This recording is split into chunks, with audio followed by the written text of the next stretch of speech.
Good evening વિદ્યાર્થી મિત્રો. આજે આપણે પાઘડી ચેપ્ટરના દાખલા નંબર 7 જોવા જઈ રહ્યા છીએ. તો દાખલા નંબર 7માં આપણે વિગતો જોઈ શકો છો કે જેમાં નફો સતત વધી રહ્યો છે. જો નફો સતત વધી રહ્યો હોય કે નફો સતત ઘટી રહ્યો હોય ત્યારે આપણે ભારિત સરેરાશ નફાની પદ્ધતિનો ઉપયોગ કરવો પડે છે. જ્યારે નફો સતત વધે અથવા નફો સતત ઘટે, બરાબર છે, તો પાઘડી શોધતી સમયે ભારિત સરેરાશ નફાની પદ્ધતિનો ઉપયોગ કરવામાં આવે છે. આ ભારિત સરેરાશ નફાની પદ્ધતિમાં કોલમ હોય છે, પેલું છે વર્ષ, બીજો છે નફો, ત્રીજો આવશે ભાર અને ચોથી કોલમ આવશે ભારિત નફો.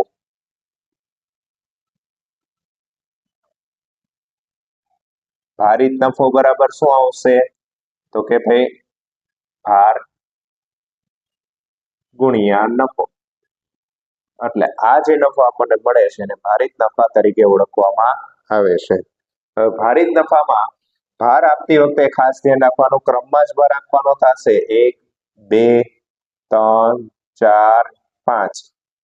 રેડી? ભાર હંમેશા ક્રમમાં જ આપવાનો થશે.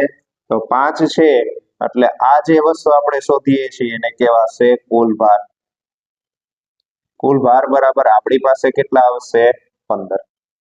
હવે ભારિત નફો, ભાર ગુણ્યા નફો એટલે આ બંનેનો ગુણાકાર, ભાર ગુણ્યા નફો. 40 એકા 40 એટલે અહીંયા 40,000 આવશે. 6 દુ 12, 1,20,000 આવશે અહીંયા. 75 ગુણ્યા 3, 2,25,000 આવશે અહીંયા. 9 4 36, 3,60,000 આવશે અહીંયા. અને 12 5 ને 60 એટલે અહીં કેટલા વિદ્યાર્થી મિત્રો આવશે? 6 લાખ રૂપિયા આવશે. હવે આપણે આનો જે સરવાળો કરીએ છીએ એને કહેવાશે કુલ ભારિત નફો.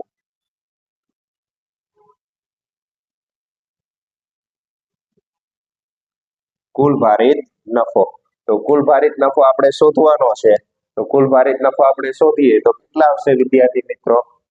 તો કે ભાઈ 0 0 0 5 6 6 ને 2 8 8 ને 2 10 10 ને 4 14 14 નો ચોકડો વધી એવી 1 1 2 3 4 4 ને 3 7 7 ને 6 તો કે 7 ને 6 થશે 13.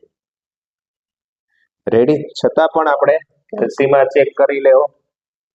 40,000, 1,20,000, 2,25,000, 3,60,000, 6 લાખ, 13,45,000. ઓકે વિદ્યાર્થી મિત્રો, ટોટલ બરાબર છે. હવે આપણે શોધશું એ કહેવાશે ભારિત સરેરાશ નફો.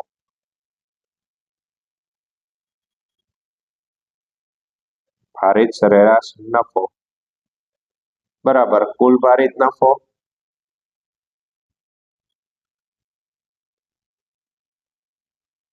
છેદમાં કુલ ભાર.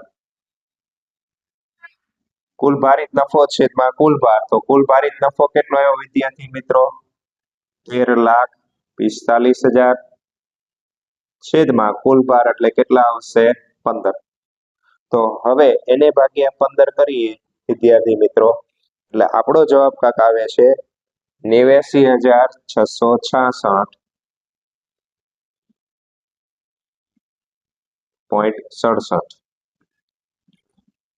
એકરૂપ છે 89,667. ઓકે વિદ્યાર્થી મિત્રો, પોઈન્ટમાં પણ લખી શકો છો અને પૂર્ણાંક સંખ્યામાં પણ લખી શકો છો. હવે પાઘડી શોધવા માટેનું સૂત્ર છે પાઘડી બરાબર ભારિત સરેરાશ નફો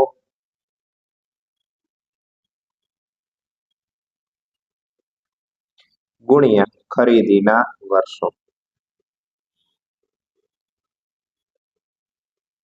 વિદ્યાર્થી મિત્રો, ખરીદીના વર્ષો તમને રકમમાં જ આપેલા છે. કેટલા? 3. રેડી? તો ખરીદીના વર્ષો 3 આપેલા છે. તો ભારિત સરેરાશ નફો આપણી પાસે છે 89,667 ગુણ્યા 3. રેડી? એને ગુણ્યા 3 કરીએ તો કેટલા આવશે? તો કે પાઘડી બરાબર આપણને મળશે 2,69,000. 2,69,000. રેડી? જો પોઈન્ટમાં રાખેલી હશે તો, અને 67 કરેલો હશે તો આપણો આન્સર આવશે પાઘડી બરાબર 2,69,001 આવશે. રેડી વિદ્યાર્થી મિત્રો?